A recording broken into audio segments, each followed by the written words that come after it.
Oke, sahabat semua. Wah, ini saya sudah lama ini nggak masuk ke sampai ketiga sesi di belajar composting online. Biasanya antara teman-temannya nggak hadir gitu ya. Jadi kemudian pertanyaannya sedikit atau kemudian cuma sampai dua sesi. Nah, ini sampai tiga sesi ini memang saya banyak belajar banget nih dari teman-teman yang ikut di sesi hari ini. Ada Kak Bidar, Kak Enggar, lalu Kak Listia dan Kak Ivana. Ini tinggal Kak Eva aja yang masih belum datang ya.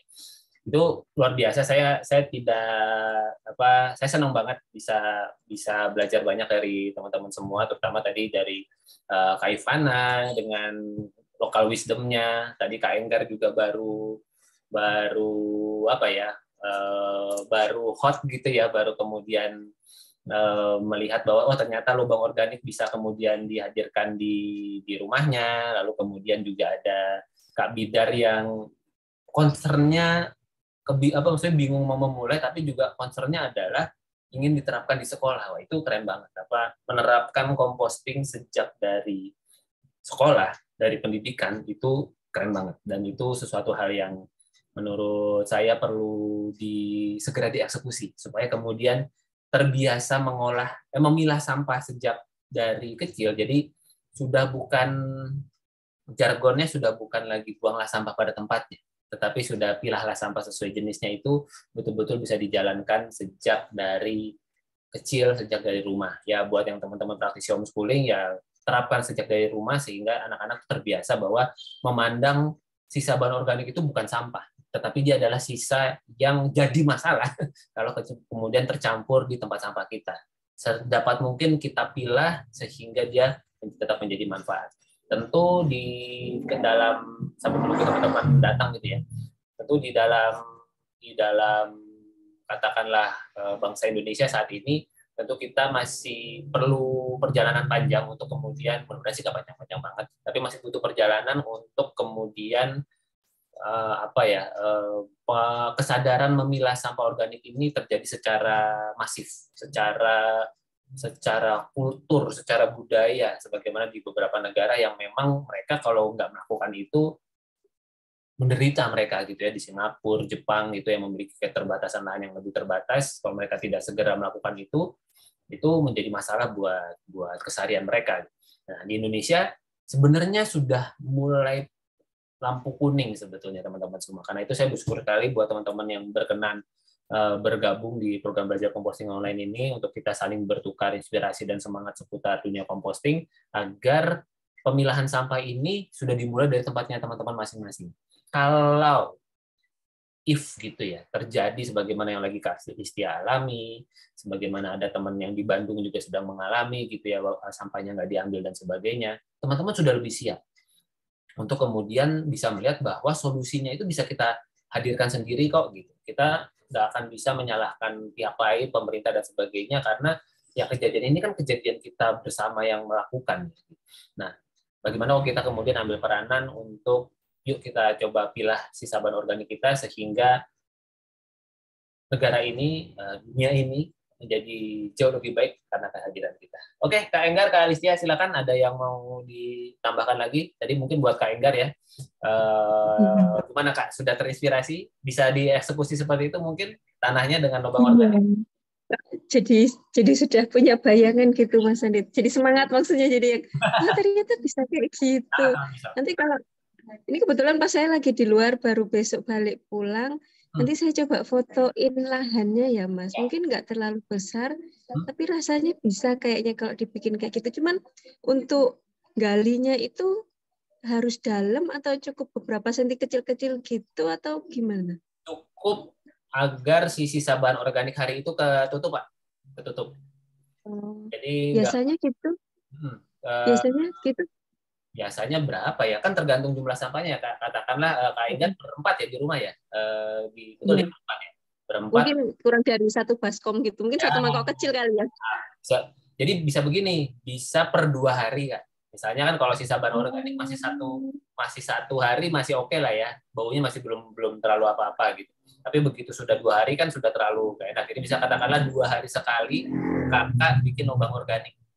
Udah tinggal gali aja, Oh. gali secukupnya. masukkan, yang penting semua sampahnya masuk ke dalam dan bisa ditutup dengan rata. Ya, Oh, cukup itu gitu ya. itu masih masih perlu pakai mall nggak Mas Andi? Masih perlu. Kalau Kalau lebah. saya sangat sarankan perlu pakai mall. Jadi misalnya katakanlah nih contoh aja Kak, misalnya ini permukaan tanahnya segini misalnya, permukaan tanah. Ya udah Kakak cukup gali secukupnya saja. Misalkan katakanlah sisa bahan organiknya begini segini. Nah, baru kemudian ini ya Kakak tinggal baru si ya tanahnya tutup di sini Kak. Yang penting dia rata aja. Rata dan apakah perlu cukup dalam itu sangat tergantung dengan sahabat-sahabat kakak yang ada di sana. Maksudnya misalnya ada tikus gitu atau kemudian ada anjing atau ada kucing yang mungkin menggali ya, yang mungkin menggali. Tapi kalau kemudian dia tertutup rapat sebetulnya nggak akan digali gitu ya. Itu yang kemudian dicoba dulu. Kalau kemudian ternyata tergali, ya sebenarnya sih nggak ada masalah kan. Mereka galinya di situ, bukan di dalam rumahnya kakak kan. Jadi nggak apa-apa. Maksudnya tinggal kemudian berarti dievaluasi. Oh berarti aku bisa sedikit lebih dalam lagi nih galinya supaya kemudian dia bisa tertutup lebih rapat lagi. Nah, pastikan sebelum kakak kubur itu dikecretin mol dulu kak. Jadi si sabar organiknya.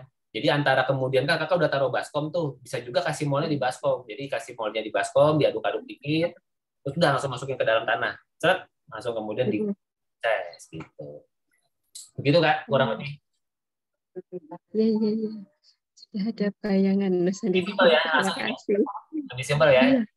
Mungkin karena masih ada waktu, saya ulang sedikit apa yang tadi saya sudah sampaikan ke Kak Enggar di sesi sebelumnya. Jadi kalau misalnya kakak punya tanah, di hari-hari pertama kakak bisa gali di sini, nanti bisa gali di sebelahnya lagi. Bahkan misalnya ya Kak, misalnya saya nggak tahu, kadang-kadang kemarin tuh ada yang lahannya tuh begini, dia punya petak begini, tapi dia punya tanaman di sini, terus dia punya tanaman di sini, dia punya tanaman di sini. Jadi lahannya itu nggak bisa bukan kotak seperti itu ya. Kita bisa kemudian menguburnya di titik-titik yang berbeda, gitu ya. Misalnya di hari ketiga di sini, Kak Enggarnya keluar. Oke, kita tunggu Kak Enggar masuk lagi dulu. Enak kalau ada lahan tinggal kubur, betul Kak. Nah, karena itu Kalistia. Jadi apakah memungkinkan gitu ya? Saya lagi ini memang perlu katakanlah usaha dalam artian dicoba dulu aja Kak. Coba ditanya di lingkungan kakak gitu ya. Mungkin ada tanah kosong yang kemudian saya kakak jalan ya 50 meter 100 meter ada tanah kosong itu dan kemudian ngobrol-ngobrol dengan entah RT-nya, entah pihak keamanan segala macam. Tapi tentu mungkin perlu ada bridging dulu ya gitu. Mungkin ngobrolin tentang bagaimana sampah nggak diambil, nggak enak segala macam. Padahal kalau misalnya kita nggak ada sampah organiknya bisa loh mungkin sampah ini nggak jadi bau gitu. Nah, saya lagi belajar nih misalnya gitu dari sebenarnya sampah kita bisa olah kok gitu. Jadi nggak jadi bau. Nah, kita bisa pakai tanah di situ untuk kemudian ngubur di sana misalnya seperti itu. Nah, balik lagi ke gambar ini, jadi ada yang tanahnya dia nggak karena ada tanaman-tanamannya, ya udah jadi tinggal kemudian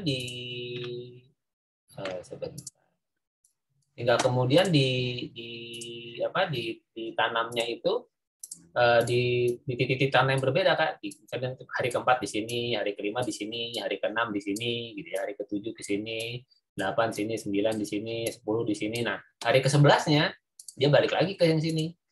Hari ke-11 nanti baru di sini lagi, gali lagi di sini gitu. Itu Kak Enggar. Jadi tinggal disesuaikan aja. Bisa jadi mungkin titik tanahnya nggak di satu titik, dia mungkin ada beberapa sudut rumahnya, ada yang di tanah sini, ada di tanah sana, ya udah tinggal disesuaikan aja. Yang penting dia berputar gitu ya, sehingga kemudian ketika sudah full, sudah penuh, kita bisa balik lagi ke titik yang pertama. Kurang lebih seperti itu, Kak Enggar. Sip, ada yang mau ditanyakan lagi mungkin, Kak Enggar? Sudah bisa dieksekusi? Saya tunggu foto-fotonya kalau begitu. Oke, ya seru ini ya. Mudah-mudahan ini bisa jadi sebuah pembelajaran bermanfaat buat kita semua. Oke, Kak Enggar, aman? Sip. Selamat mengeksekusi. Kita tunggu foto-fotonya. Kak Alistia, ada lagi yang mau mungkin dilengkapi, ditanyakan? Kalau sudah oke, saya ucapkan terima kasih banyak kepada teman-teman semua sekali lagi sudah berkenan hadir di sesi hari ini, terutama ini Kak Enggar sama Kak Alistia yang sudah hadir sampai 3 sesi. Kak Enggar aja bahkan kayaknya lagi ada kesibukan di luar ruangan, masih berkenan untuk mengalokasikan waktu di sini. Terima kasih banyak. Saya lagi sahabat semua, apa yang kita lakukan, apa yang kita pelajari bersama ini adalah sebuah hal yang mungkin saat ini belum terlalu menjadi perhatian. Tetapi sesungguhnya ini adalah sesuatu yang tidak terlepas di dalam keseharian kita. Ya, menghasilkan sisa-bahan organik niscaya dilakukan oleh semua makhluk hidup, khususnya manusia. Ya, karena itu kalau kemudian kita mempelajari hal ini, mudah-mudahan ini bisa menjadi sebuah investasi yang berharga untuk diri kita pribadi, untuk keluarga kita, untuk tempat tinggal kita. Toh kita biasanya ya, bukan biasanya ya, kalau pakai katakanlah terminologi waktu kita di bumi, mungkin kita hanya dapat jatah hidup paling lama ya dapat 100-200 tahun aja udah hebat banget gitu ya. Tapi kan bumi kita ini akan terus berjalan sekian ribu tahun lagi dengan bukan kita yang tinggal di sini. Sehingga dengan ilmu mempelajari bisa mengompos sisa bahan organik kita, mudah-mudahan itu bisa menjadi sebuah kebaikan, dimulai dari rumah kita sendiri, dimulai dari anak-anak kita sendiri, dan mudah-mudahan itu bisa menjadi kebaikan buat bumi tempat tinggal kita. Karena ya sedikit analogi, ibaratnya Kak Enggar sama Kak Alistia punya kos-kosan gitu ya, punya kos-kosan dengan 20 pintu gitu ya. Setiap hari Kak Enggar dan Kak Alistia sebagai ibu kos melihat nih ada satu orang ini ya, ada satu orang di kamar nomor sekian, kamar nomor 3 misalnya, dia selalu kemudian setiap pagi menjaga kebersihan, nyapu, terus kemudian dia ngurusin bersih-bersih. Dia nggak cuma nyapu kamarnya aja, tapi juga nyapu selasar, nyapu ngurusin sampah, nyiram tanaman segala macam tanpa disuruh gitu. Karena kesadaran sendiri untuk kemudian dia tahu bahwa ya dia ingin menjaga kebersihan tempat tinggalnya. Kira-kira nih Kak Enggar sama Kak Alistia sebagai yang punya kos-kosan, ketika suatu hari punya rezeki lebih, kira-kira siapa nih yang akan diketok terlebih dahulu pintunya di antara teman-teman kos-kosan? Bisa jadi si kamar nomor 3 kan. Saya ada kue nih gitu, saya ada ini nih gitu.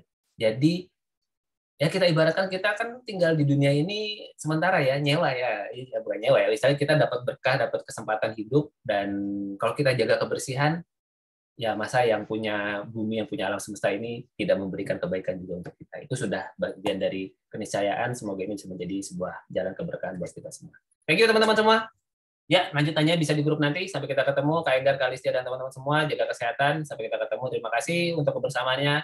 Assalamualaikum warahmatullahi wabarakatuh. Salam sejahtera untuk kita semua. Namo Buddhaya. Om Swastiastu. Salam kebajikan. Thank you. Sehat-sehat. Thank you semuanya.